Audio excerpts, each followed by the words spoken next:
What do you mean by qualitative analysis now? Have you used some sort of like a qualitative analysis in your studies, or you want to say something about that? So basically, qualitative research is a type of research that aims to gather and analyze non-numerical, mainly descriptive data, like we talk about this, how people feel, willingness, and so on, data in order to gain an understanding of individual social reality, including understanding their attitudes, belief, and motivation. So it's more like to get the qualitative information. So, and then what we see is like there are different ways to do that.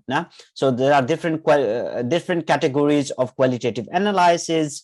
We can one would be like content analysis, which refer to the process of categorizing verbal or behavior data to classify, summarize, and tabulate the data. So other would be narrative analysis, involves the reformation of stories presented by respondents, accounting for context of each case and different experience of its respondents. Discourse analysis, discourse analysis is a method of analysis for naturally occurring talk or all type of written text. So people do discourse analysis to understand where the discourse are going, based on published document, or also based on, let's say, talks and so on. Like a speech of president or prime ministers, and then analyzing those, they try to understand where the discourse is going. And then there are also this thing called framework analysis, which include several stages. Now also coding, charting, mapping, and interpretation. And there is also this theory called grounded theory, or grounded analysis. And here this is one of the technique that social and political scientists use now to understand a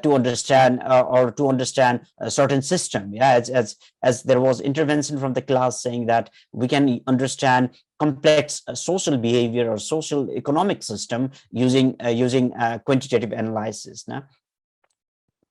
So the idea is not to give all the overview of that, but try to highlight few of this aspect here.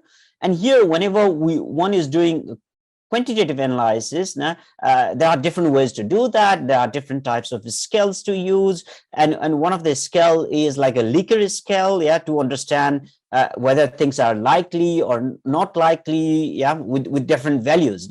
In terms of sustainable development goal interactions, I guess you have seen this slide, or this +3 to -3 scale for third time now, at least, in this series. And here, this is one of the scale that is used, where in terms of research, people are asked the question like, what do you think the impact of, let's say, no poverty on food security?